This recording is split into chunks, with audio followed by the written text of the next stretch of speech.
truthful here. There is a lot of podcasts around. A lot of people will tell you you're an entrepreneur, just need to sell your a million, increase revenues, but they forget about cash flow and profit.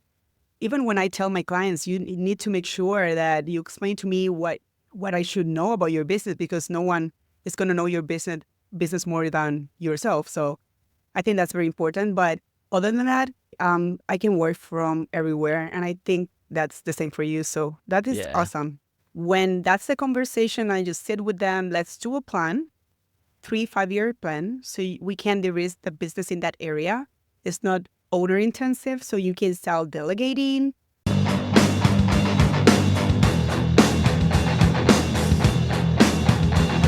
Hello, and welcome to the How to Exit podcast, where we introduce you to a world of small to medium business acquisitions and mergers. We interview business owners, industry leaders, authors, mentors, and other influencers with the sole intent to share with you what it looks like to buy or sell a business. Let's get rolling.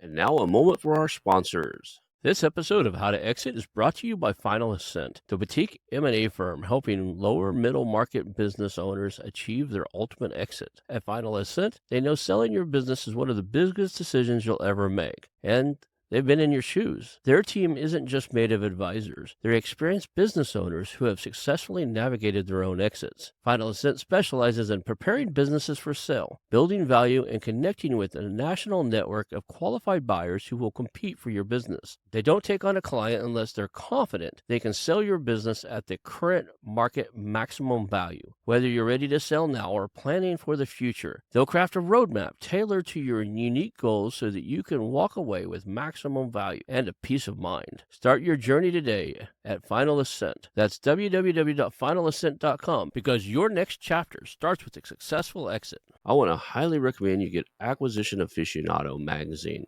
Every month, Acquisition Aficionado magazine brings you tactics for business buying and selling you won't find anywhere else. Learn firsthand from industry leaders who share their success stories, featuring in-depth interviews and stories from leading figures in the business acquisition industry. This multi-platform mobile magazine speaks to acquisition entrepreneurs wherever they are in the journey. And I want you to visit acquisitionaficionado.com today.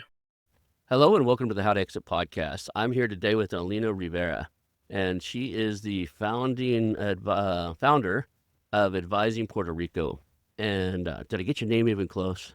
I didn't roll my R. I know. Yes. Okay. All right. No, it was good. It was great. It's funny is I'm your typical American. I barely speak English, so I butcher that, right? So thank you for being here today. You are located in Puerto Rico. I have some questions about like your economy and what's different there. And you have a great financial background. You do valuations and exit planning and stuff like that. So this will be a fun conversation. Let's start off with getting to know you a little bit. What kind of who are you? What's your background and what got you into the space? As you said, Mm-hmm. I'm Alina Rivera, so that was good. It wasn't Close. bad at all. You didn't butch it. It was good. I have been called different things, so it's okay. I have a bachelor's in accounting and a master's degrees in international business.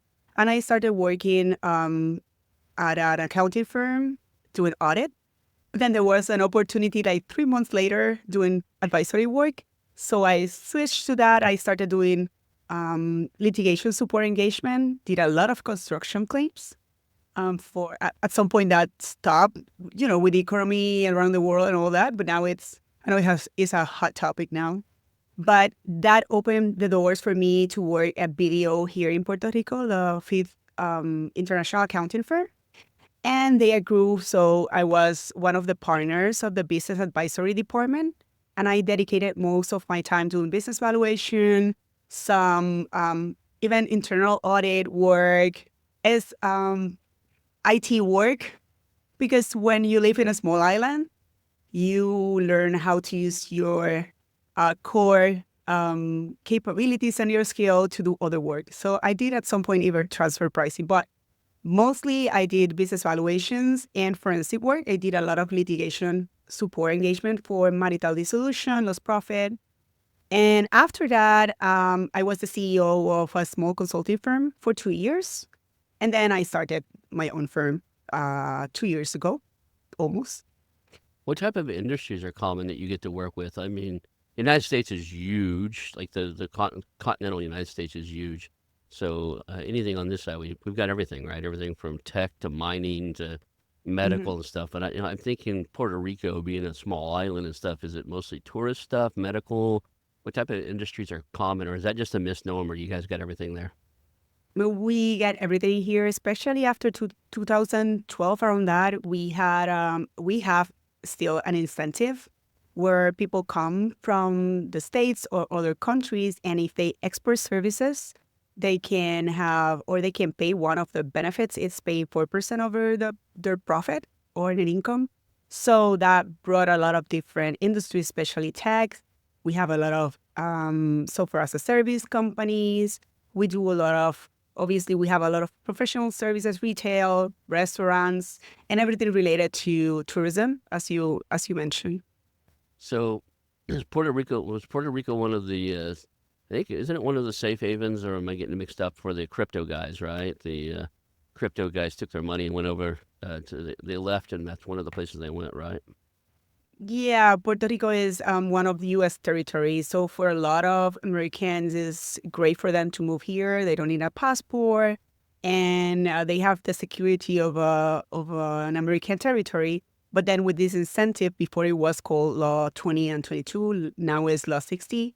They move here, and as soon as they export services or they are resident, they have different benefits. I don't do taxes, but they have a lot of benefits moving here, especially when they sell stocks and assets. So yeah, we have a lot of expats here right Yeah. now. So tell me about the economics of the businesses there. Is the economy mirror the rest of I know it's a U.S. territory, but does it mirror the rest of it? Or does it run pretty much independent? I'm totally ignorant in the subject of how Puerto Rico economy is impacted by the rest of the U.S. Oh, it's directly impacted from the U.S. So we receive Medicare. We don't pay U.S. taxes, but we have a lot of the same things that you will have in the States. And definitely, whatever is happening in the U.S. Economy is going to affect us. But yeah, we use the U.S. dollar, being a territory, and that's what attracts a lot of people here, even on vacation and holidays.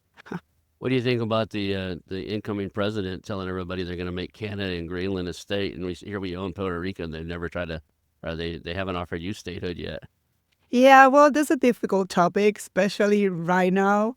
right? There's people splitting here. You will have a lot of Puerto Ricans just want it to be state. There are others that they wouldn't want that. Right. Um, Someone sent me a video a couple of minutes ago about Bad Bunny, one of our singers, just with one of the guys from a TV show in the States going around. And it's been a lot of talk about that and a lot of different situations. But I guess when you're a business owner, yeah, politics will impact you, but you cannot allow that to just like influence your decisions. So whatever is happening in the States or in here with our new governor, that is a lady, we need to keep working. So here we Awesome. are. Do you see similarities in the valuation models and stuff? And like here, we favor recurring revenue. We favor like there's a lot of things that push valuations up, and I can't imagine. And I know that's the same in most other countries. There are some things that are slight differences in some of them. Mostly, it has to do with company cultures and stuff are a little less concerned in some other areas, but for the most part, I found that valuations are valuations. Like the things that make companies valuable are they transcend language and location. Is that kind of true there too? Exactly. Here in Puerto Rico, for example, I am part of NACBA, the National Association of Certified Evaluators. That's one of the certifications that I hold. And we use the same standards as in the US. I'm a CPA too, that's the same. I'm a CFE, so it's exactly the same. And as you mentioned, the approaches that we use is either asset approach, income approach, market approach. And with those approaches, the different methods, If you are recreating for the future, it would be a discounted cash flow method, or if you're using historical information, it's going to be a capitalization of earnings. So it is exactly the same. What you have to consider depending on the countries. For example, I did a lot of valuations for the Caribbean because our BDO firms in the Caribbean didn't have large advisory practices. So at some point, it helped them.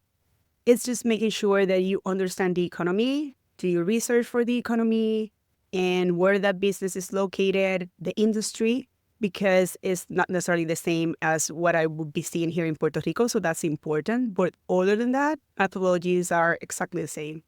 We use exactly the same. So, and here in Puerto Rico, being a territory, we have two languages. So it's Spanish and English. And you will see most of the professionals, especially when we are doing business valuation reports, it's going to be in English. So if a client asks me for a report in Spanish, probably it's going to be difficult for me to do so, because that's what we are not used to do. We usually do our reports in English. Yeah. Well, I probably can limit my Spanish to what the requirements to order at Taco Bell. So my kids know a little bit more Spanish than I do just because of school and stuff. My wife can understand it and speak some of it. She took it in high school and stuff. I just, like I said, I'm That's your great. typical American. I barely speak English. I butcher that every chance I get. I say that. I used to, it's been so long since I practiced, but I used to know probably about 100 words, at least 100 words of Korean. But I did martial arts for Wow. years, and after getting yelled at in Korean for, year after You year after learn. year, you start to pick up some of it, right? But At I least did, you pick up some of that with martial arts. I pick it up with just K-drama, so that's okay. like, one of the things we've been talking about is like, if we're not needed here in California, we're here to help take care of some families. At some point, that won't be needed anymore. Our father-in-law is 80. My father-in-law, my wife's father, is like in his 83 or so. At some point, he won't need our attention anymore, right? That said, if we leave, we'll probably go somewhere. And I think it would be cool to go somewhere where I have to learn the language, right? That's the best way to learn anything because, immersion, like, you got to learn it to survive. Mhm. So go somewhere that's Spanish speaking and, spend, 6 months. I bet you pick up a little bit of it. And the thing is that with the work, for example, that I do, is Hmm. it doesn't matter in the world where I am located. I'm going to be able to work with my clients. Yep. So that's one of the things that I did when I transitioned to my own company. Just make sure that, yes, I visit my clients, but they know that it's our virtual services because most of it you can do online. And I think that's very important right now. So the client, it is relevant for them if I'm in Australia or US or Argentina. It's for them, it's what is important is I understand what they need. I understand their businesses. Even when I tell my clients, you need to make sure that you explain to me what I should know about your business because no one is going to know your business more than yourself. So I think that's very important. But other than that, I can work from everywhere, and I think that's the same for you. So that is Yeah. awesome. That's one of the great things after COVID. I think COVID actually helped us with that. A lot of people were really resistant to do things online prior to that. And now, Yes, then they got forced to do it for a couple of years. And now it's part of everybody's second nature. You know, my in-law, like I told you, he's 83. They do a once a week, they do a family get together on a Zoom call, like where the people that are all over the place and, friends and family that live in various areas will jump on the Zoom call and do an update every single week, right? The weekly family Zoom. So that would have been normalized, except for kind of COVID forced people to do that. And the beauty of what you right. do is numbers are pretty much a universal language, right? Other than some accounting laws and stuff like that, profit is profit. Uh, Hmm. in some places they call it different stuff, right? My European guys keep talking about turnover, and here in the United States, turnover is like how fast I lose my employees. Right? Exactly. Turnover is staff turnover, and they're talking Hmm. turnover being revenue. And so they're like, "Yeah, we got $3 million of turnover. You lost $3 million worth of people." It took me a while for the first couple times I heard that phrase to realize they were totally talking about something different. But in general, numbers are numbers. So if somebody can articulate what they need to you in probably English or Spanish, right? You can actually build a valuation model and do that. Exactly. What are some of the, not a lot of people think valuation models are only for exits, but there's other times inside of people's businesses they need valuations. What are some of the other reasons why somebody would have to have their business valued? Oh, actually, it is recommended for owners to have business valuation done as an strategic tool, because the most of the problem that we find when a company is exiting, and especially if it's a private company with a business owner that is the founder, is their attachment to the business and their understanding of the value may be different of what the real value is, or it may happen that right now they may tell you, oh, sorry, when the business price is or value is 5 million, then I'm selling it.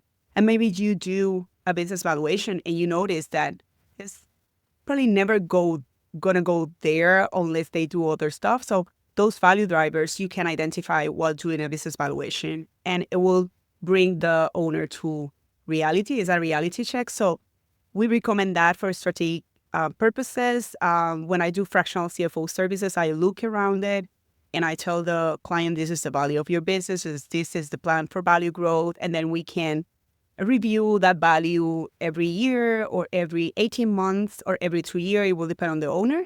It doesn't have a very complex valuation, but at least they know, they have an idea of the value of the business. Because one of the things that people keep saying is, oh, my business is 5 times the EBITDA. And it's like, where that number came from? Oh, that's what people say. But that's just a number. If it makes sense, because actually that's kind of a market approach where you look for comparable transactions. So what you're saying is my business, similar business in my industry have been sold for 5 times their EBITDA. But that doesn't take into consideration the specificities of your business. Maybe you are more efficient. Maybe your business is not 5 times EBITDA, it's 6, 7. So how do you know that if you haven't valued your business? So maybe you're leaving money. So strategic purposes is one of the reasons. Then obviously when you are buying a business, you will value the business, or you're selling it, you will value that. Other ways that, or reasons, common reasons for we doing evaluation is just litigation support purposes. In that particular case, as a couple, they are, it's a medical dissolution. They need you to value the business, or it's a partnership dissolution, or is loss of profit. There was a hurricane. You lose the whole business. You need to know the value of the business at the time that it was lost. So those are different common reasons to value a business. And then you'd think things like insuring a business properly, making sure you have the right level of insurance and stuff like that in place would be there. And there's some regulatory stuff too, right? I was thinking like employee stock option programs and stuff like that, where you're regulated to have to do yearly valuations. And Yes. Yes, and that's very specific. There are, for example, ESOP, there are specific business evaluators that are, that's their niche and that's what they do because of the risk. As you mentioned, when you are looking at, for example, if I'm doing fractional CFO services and I am doing a plan for value growth, one of the things that we do is look after insurance, because we want to de-risk the company, right? We want to make sure that they have the correct insurance in place just in case something happens, because you have to make your business attractive for a possible buyer, for an investor, even for, you may need working capital. You will need evaluation for that because the bank will ask for it. yeah, we run into the case where you're talking earlier where a business owner thinks their business is worth something, and it turns out that's not true. We run into that all the time in the small to medium business space because they're buddy over at the local, Y Combinator, not Y Combinator, but they're a local networking group, or the guy down at the coffee shop, who does a software company also. He sold his for 10x because, Microsoft wanted him, right? So he thinks, well, my business is worth 10x. And then you get into it and it's like, yeah, you'd both do software, but everything else is different, right? There's, it's just not how things work, right? There's strategic purchases. There's people buy companies just because they want the employees. It's acqui-hire. They just, Microsoft and Google and those, they'll overpay for a company because they want the talent, right? And then, And that's what I tell clients, because sometimes they don't want to pay for evaluation. It doesn't have to have a conclusion of value where you paid $15,000 for a valuation, a full valuation. You just want a simple valuation to understand the value of your business, but that is important because it will delay or even just, stop a transaction because of that misunderstanding. At some point, I had this big client that was trying to acquire a company for a vertical integration. It was actually one of their vendors. And they asked me to go and value the business because the prospective seller was asking for 12 millions. It was 12 to 30 millions on the business. And when I look at the trial balance, I was confused why this is the value. And the seller was awesome. Their CPA was awesome, but their CPA, he wasn't a valuator expert. So when I started asking questions, he was like, oh, well, that's the value that my client wanted. So I just put together the information, and it even has footing errors. So it was kind of a mess, and they were great. So I just sat with them. I asked my client, let me talk to them because I don't think this is going anywhere, but I think they need to understand the value. And it was actually more close to 2 millions. It was around 1.8 million. So could you imagine 1.8 to 12? That transaction was never going to happen. And that's very important for the business owner. Yeah, we get the same situations where we get a business owner on the phone and he starts talking about well, I want $2 million for my business. Like, 2 million? Okay. Let's see how we can get you there. And then later on you get into the conversation, you realize the business is not worth anywhere near that. And you're like, how did you come up with the $2 million number? And they're like, well, I talked to my financial advisor, my certified financial advisor, and they told me that's what I needed to retire comfortably. And, my business sells $3 million a year. So I just figured that's a good price. And I was like, okay, that's not how it works. Your business sells $3 million in revenue, but you're operating on an 8% profit margin, right? So you're doing $240,000 a year in profit. Public math, I hope I got that right. But you're nowhere near there, right? And well, I hear businesses trade at 10 times. I'm like, yeah, business is doing $2 million in EBITDA being bought by strategic purchasers can do it 10x. It's possible. You're, in this small, medium business, and be honest, in most industries, they trade for 1 to 2 to 3x, plus assets and other stuff, right? So he had a lot of heavy equipment. I was like, you at your way, like I told you guys, the way you're currently running your company, your brand new bulldozers and all the stuff you bought in the last 2 years are probably worth more than your company is without it, because you control everything, right? He does all the sales. He's the CEO. He doesn't have any other sales outside of himself, and he's the troubleshooter. Now, he's got, 25, 30 employees that go out and do the work, but anything that breaks, he fixes. He's the mechanic, right? He's the diesel mechanic. That's how he got into the space. He's the sales guy. He goes out and lands all the gigs. He's the CEO. He runs it. I say, it's going to take 4 roles to replace you. Like, you don't have a business you can sell. And you can sell the equipment off.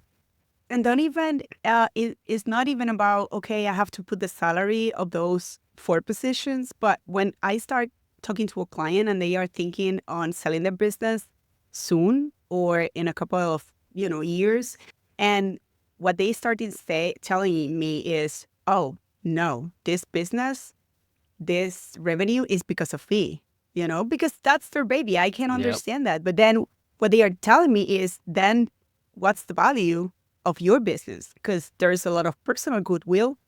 What is going to be the business without you? So we have to make sure that an owner, it's definitely the business needs a CEO, someone that administers the business, but it cannot be the person that the clients come because of that person. So when that's the conversation, I just sit with them. Let's do a plan, 3-5-year plan, so we can de-risk the business in that area. It's not owner intensive, so you can start delegating, putting processes in place, because that's the problem. It's easier for them to do everything. And some clients just tell me, oh, when I did this, I was more efficient. Yeah, but that's not where you add value. And that's not what you want. You want someone else to do it. So let's put policies and procedures in place, document your processes, delegate it. It doesn't matter who's the person. We are talking about the position. And then we prepare the business for that, to be ready for you to exit the business. Because when you leave for a week, your sales go and your revenues go down, and you cannot take vacations, then that means that your business is in big trouble. Where is the value of that business? And you have to educate your clients. I think that's very important, especially now. In the state, I know it's lower, but in Puerto Rico, I think the recent stat, it's about 90 to 92% of the businesses are small, medium businesses. And a lot of them are baby boomers, Gen Xers, older Gen Xers. So they need to retire soon. And what's going to happen are those businesses going to close because there's no one else that is going to take on the businesses. There is a lot of private equity funds. And one of the things that I've been talking to them is, would they need fractional CFO services? Because they have someone in there that understand, in how a business is run, so it can help. So it's a very interesting. I think the next years for people like us that do business valuation, exit, M&A, quality of earnings, all that type of work is going to be very interesting. Yeah. I mean, all businesses have an exit one way or the other. Right? A lot of these Yes. business owners, they don't want to sell. For a couple of years ago, I was talking to a guy who has a really cool organic homeopathic type of soap company. They make really good, high quality soaps. They're in things like Ace Hardware. They're in CVS pharmacies. They're in fairly random stores and stuff. I don't think he's everywhere yet. But and then he sells it online, and they were doing $3 or $4 million a year. They were doing pretty decent. And I was like, the guy's in his 80s. He just had a stent put into his neck, right? And I was like, his wife wants him to retire. One of his friends connected me with him, and because he's like, hey, I have a friend here who owns a business. His wife, they built out a lake home out by the lake, and his wife wants to spend more time out there and wants to retire and wants him to spend more time with his grandkids and great grandkids.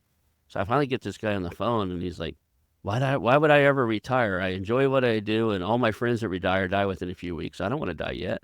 He actually has it equated that, when he leaves the office and no longer works there, he doesn't have a reason to live anymore, and he's going to die. So Mm-hmm. his sons don't want to run the business. He has one or two sons. What's going to happen is if he doesn't do the prep work when he does go, right, when he can, or has a stroke or whatever reason, he can no longer, he's incapacitated or passes away, that business is going to fold, right? His wife's too old and not wanting to run it either. His sons don't want to do it. So, and nobody's done the paperwork to take it over. I've seen one really cool business that was right down the street from where my wife worked in Tulsa. One day they had 25, 30 electrical trucks out front. They were commercial electricians.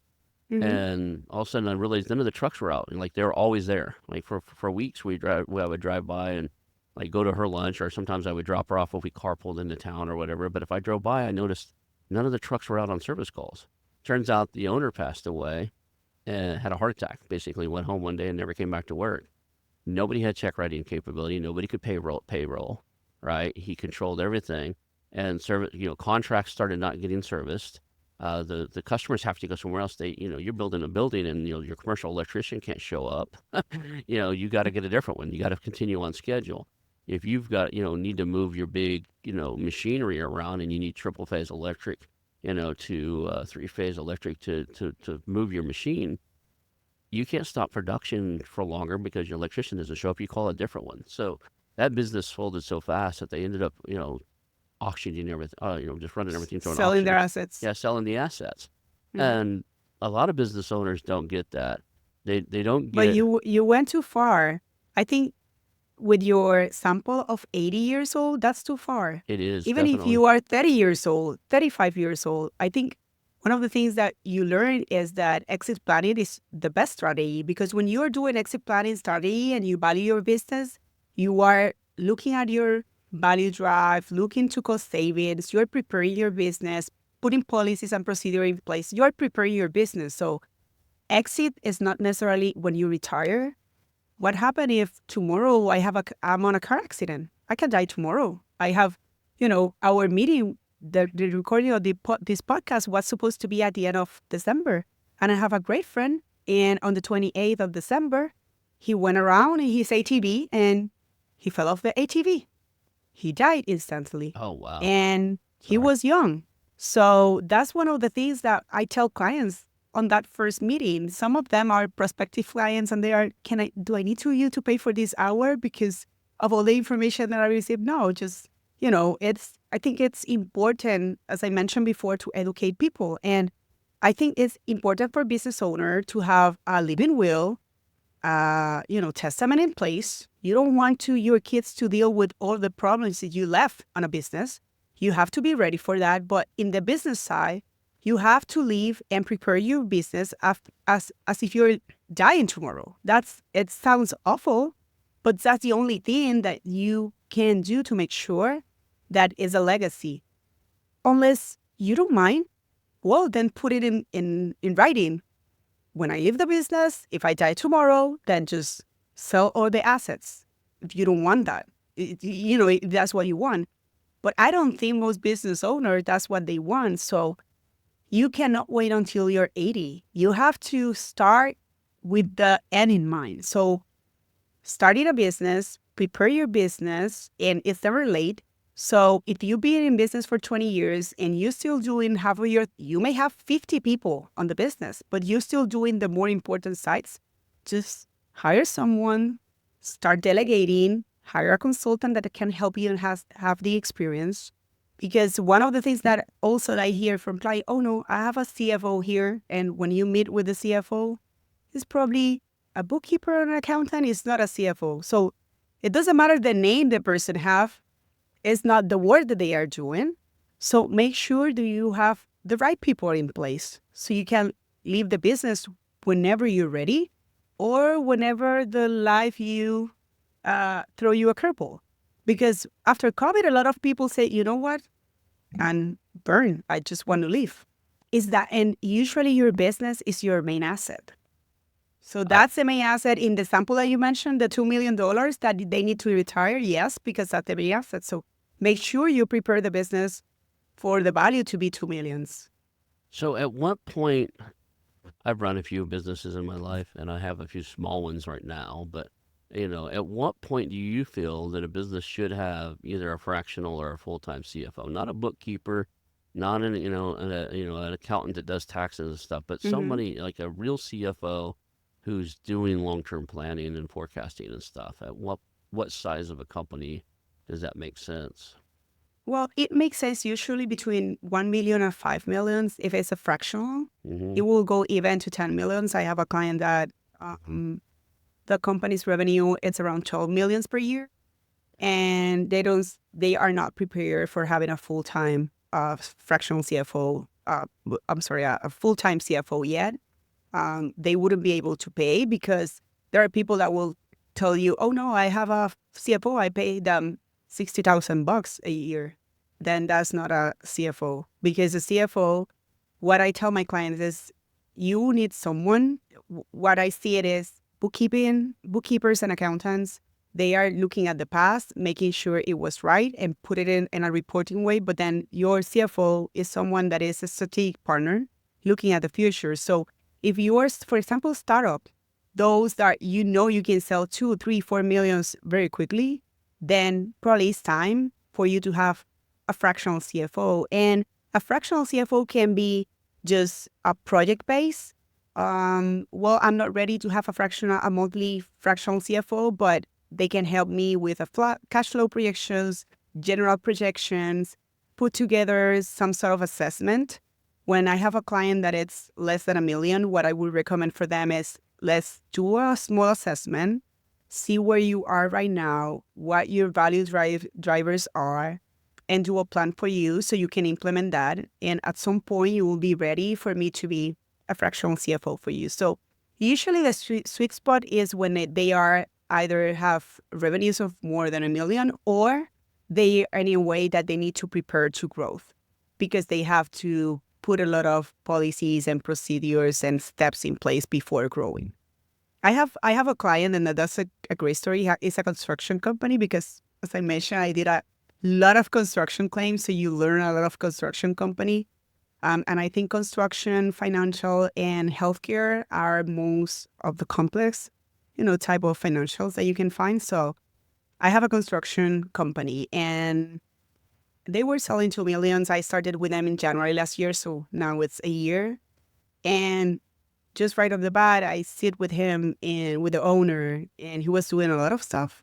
And they were passing a lot of, they do a lot of RFPs. That's the way they Mm-hmm. find their contracts.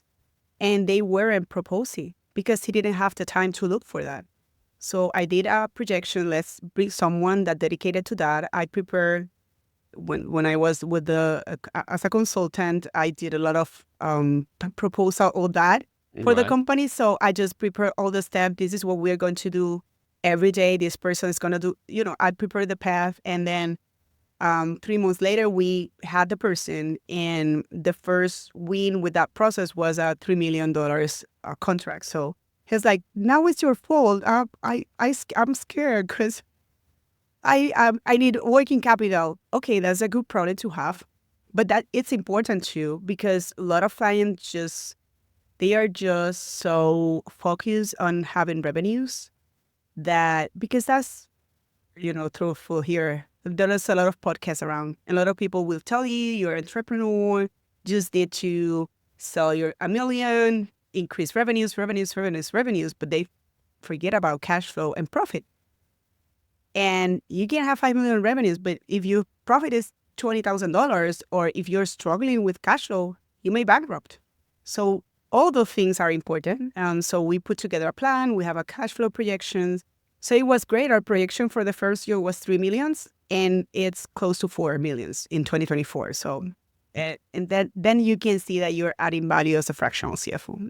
It's a great story. I think the CFOs are great at also helping identify where businesses are cyclical, right? A lot of Mm-hmm. businesses have seasons and cycles. Even in a 12-month period, they might have a season or cycle. A good example is anything B2C where you're selling something to consumer. Usually those businesses have an uptick or a huge spike between Thanksgiving and Christmas because of the gift giving season, right? But a lot of businesses, even like the business I was in before I got into this, was real estate.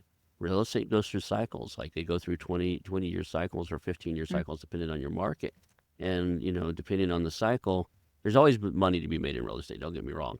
But depending on your cycle, your strategy has to change, right? To where for us, we were buying foreclosures and doing, because we started in 2007, 2008. We were buying foreclosures and Oh, short sales and all that. It was, we were eating heavy, right? We never missed a meal. And then by 2017, our market got so hot that we couldn't find one. The economy was doing decent, at the time. The market had heated up so much the banks weren't selling us houses. Like there was no extra inventory of houses for the banks to want to get rid of. So I seen it writing on the wall, and I had a business partner. We kind of had a falling out over it. So I gave him, we basically traded some houses for the business. He ended up with the business, and within a year and a half, he had to shut it down, right? Because it's just that strategy was not going to work in a hot economy. But mm-hmm. as a CFO, or if you have a decent financial team on there, they can see those cycles. They can see things coming down the roads. And you You prepare. You prepare. For example, I have a client that has cafeterias and schools. mm-hmm. So July and August is awful. Yep. School are go. So we prepare the cash flow for those periods Yeah. because there are some employees that are not going to be working during those months, but there are others that you want to retain. You don't want them to go to another company. So especially right now with, it's difficult to hire employees. So we prepare for those 2 months that they are going to be able to pay all, their expenses and overhead while the school is not having kids eating lunch. So those are the things that you prepare for. And for example, here in Puerto Rico, we try to make sure that in September, you're not planning on having a huge sales in, I don't know, a new product when you know that the last 2 months of September, probably a hurricane will hit us. So you will plan for those things. And a lot of clients, small and medium business owners, since they know their businesses, they don't plan for that because they know it, but it's not in writing. Or you go to a business and who owe you money? This. Okay, I want to see the aging. Oh, there's no aging. It's not updated. So those are the things that you help your client as a fractional CFO. You see, and you predict. For example, no, someone tell me that I need to do a lot of Google ads. Okay, do you have KPI for those results? How do you know that's good for you? What's your budget for that? Oh, I don't have a budget. So it's Yeah. 1% of revenue. It's no, I'm estimating this amount. How did you do that? Um, it was based on the revenues you're having, how you're gonna measure that. I have another client. No, I went to this conference and I put a booth there. I've been doing that for 2 years. Okay, what's the result of that? I don't know. How you measure it? I don't know. Then maybe you're wasting your money going there. We don't know. So those are the things that you help your client when you are a fractional CFO. And like my son and my wife created a business, and they a concession business of all things. And talking about cyclical businesses and stuff, it's mostly funded because it's a concessions type of business. They do like farmers markets and stuff like that. During the winter month, they barely get by. And unfortunately, we underestimated the process in order to get all the permits and all this stuff. So they started it before last year, before my son. He was 13 at the time. He's 14 now. They started it before he went out for a summer break. My son is 13 and he owns a him and my wife Entrepreneur. own the business, right? And but they started it. They started the process thinking that was going to be his summer job, and they were going to grow it together. And by the time we got all the permits, he was back in school, because this state takes forever to get all the food handling permits and the catering Hmm. licenses and the concession licenses and farmer market licenses. There's 3 different licenses they have to have, right? So Hmm. now they're in the mode where, yeah, they still go out and do things, but by the time they pay for their commercial kitchen and everything else, this is the down cycle. And my son's like, I don't know if I want to do this anymore. I only made $35 this weekend. I was like, yeah, but you got to make it till the next summer, because that's when you're gonna kill it, right? This thing gets paid by going to events and setting up and selling stuff where there's 1,000 people walking around, and it's rainy and cold right now. That even when they go to the farmers market, they're lucky if they sell. On this last weekend, they went and did 22 orders, which is $220, right? Which is one of their better weekends. Now the market only cost them $35 to go, but they had food costs and they had to pay for a commercial kitchen and insurance costs and everything else. So, but he doesn't see it now because he missed that cycle. So Or maybe you having can think another way to sell the product yeah, when it's cold and rainy. yeah, There's obviously maybe not your product, but that's are the things that you brainstorm with your client. Okay, I have this client in it's a small business, it's second generation, they are really struggling. And when I started asking, no, I know my clients, they love this product because I asked about manufacturing. Where are you mhm, buying your product? Oh, it's a German product. I went online and on Amazon, and the product is a third of their price. And I know obviously they have a store, so you can go there and have it, but I can wait probably 5 days for the product to Amazon. So I don't mind.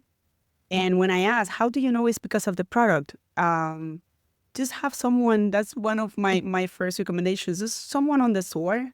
Just you don't have to have a complex process. Just do a table, Excel spreadsheet, print it. Just print it. It doesn't have to be in a computer. And ask the people that come to your store, all people, at least for a week, what's the reason? It is location, availability, the product, and then you can make decisions because probably you are paying a lot.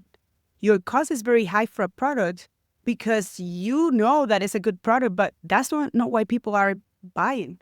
So those are the strategies that you sit with clients and look at it. Oh, I cannot sell this product. Did you try to do it online? Maybe that's what you need to do. yeah. So yeah. And definitely when you have younger clients, it's a very different thing. Going back to the whole, having somebody there that can like look at the long term vision of the company, and see, like, do forecasting and stuff like that. And you're saying 1 to 5 million is probably where they need a fractional, if they think they can get there fast. Maybe that's in the beginning. A lot of companies I've run into, that I've run into, including like ones I run. My father owned multiple businesses growing up.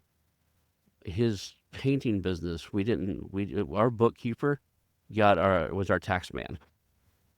My dad Yes. literally drove over towards tax season around the first week of April and dropped off a trash bag, a paper grocery bag full of receipts and stuff that were semi-organized and with paper clips on them for the months. Hmm. So he would go through and go, okay, this is January, this is February, this is March. But other than that, you just give off of a year's worth of receipts to this guy.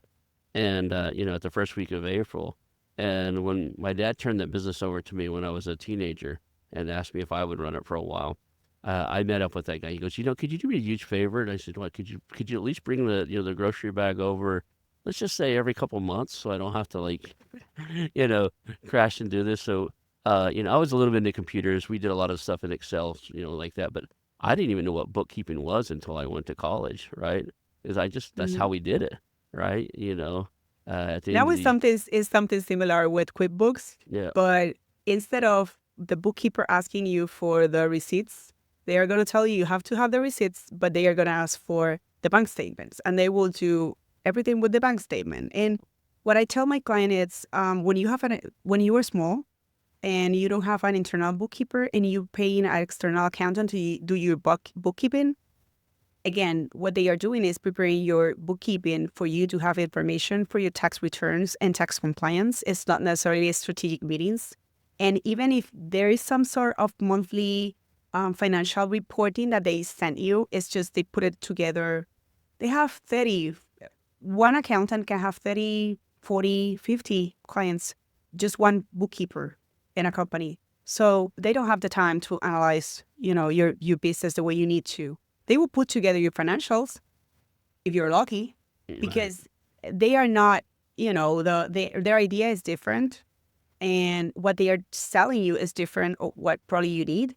So yeah, what they do is they ask for the bank statements, even if it's monthly, and they will prepare the accounting for you, and QuickBooks or any other tool. But there is not an analyzing or a strategy behind just looking at your number and recommending you to shift.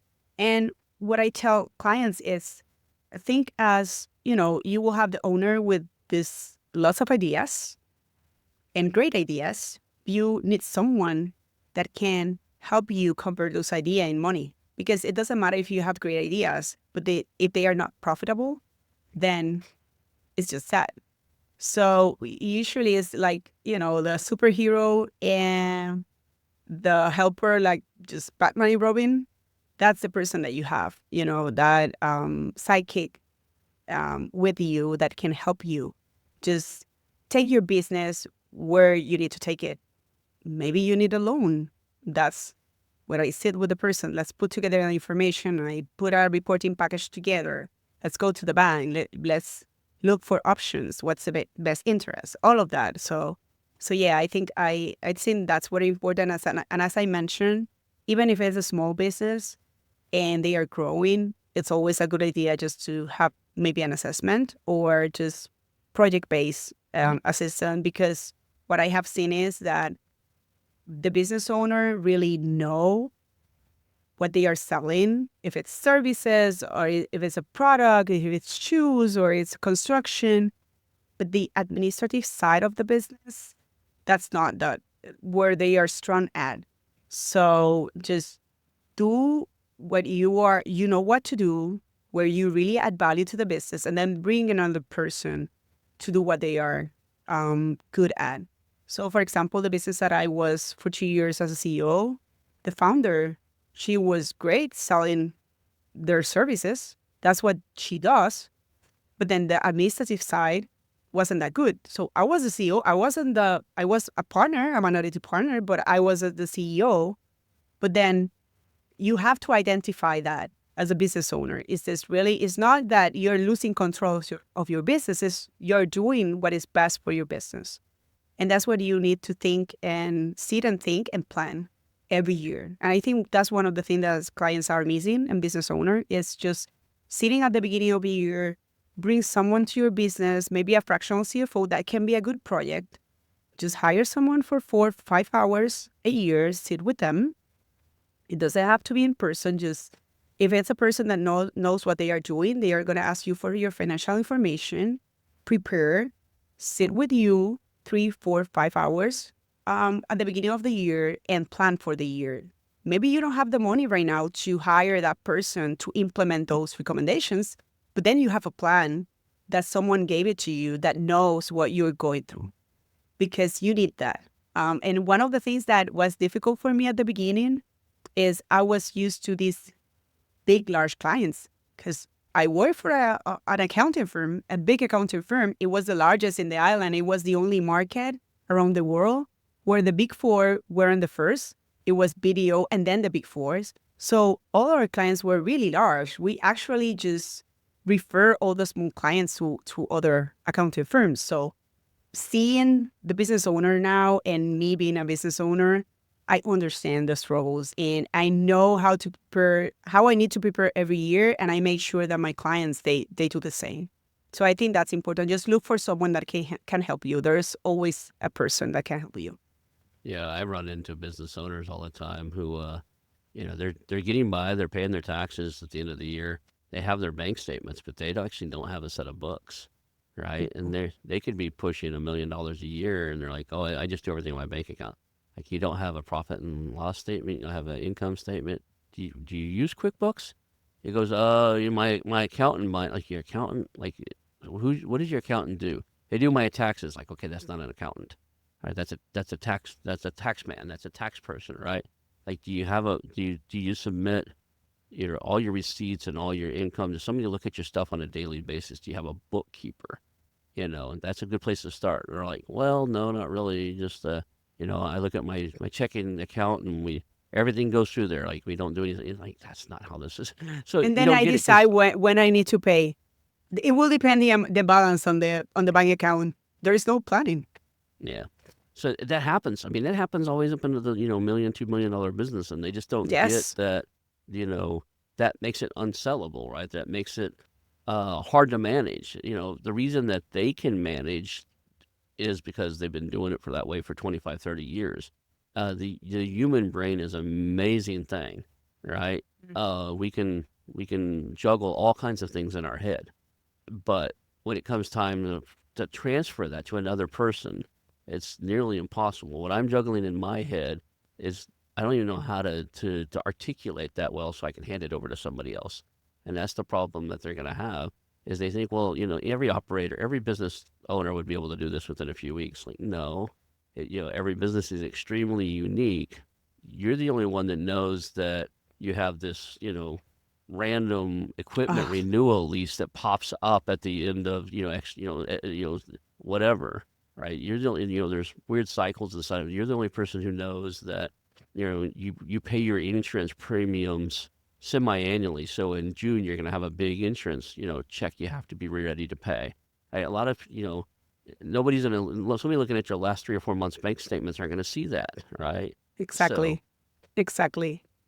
so And that's very important because, for example, when I'm doing the recurrent CFO, fractional CFO work, and it can be monthly, it can be quarterly. If it's still not close to the million, what I would recommend them is just do it. Let's do it quarterly at least, so you have the information.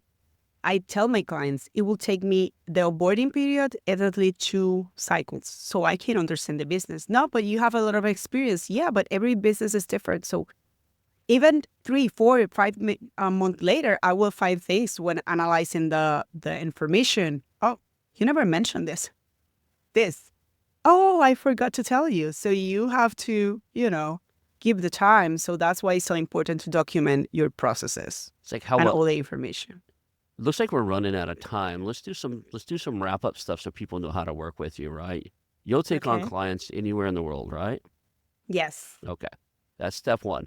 So if you're listening out in the world and they want to have you maybe do fractional CFO work, maybe do a preliminary valuation, or just give them some advice in maybe even doing business in Puerto Rico, right? A lot of people might be interested in that.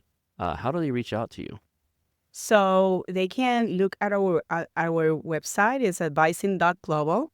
That's the website. So it's easy because even when our company is called Advising Puerto Rico, we're global. So that's Mm-hmm. the reason of the website. And through LinkedIn, Alina Rivera. I know for people may be difficult, or by email that it's Alina, my name, at advisingpr.com or at advising.global, either of that.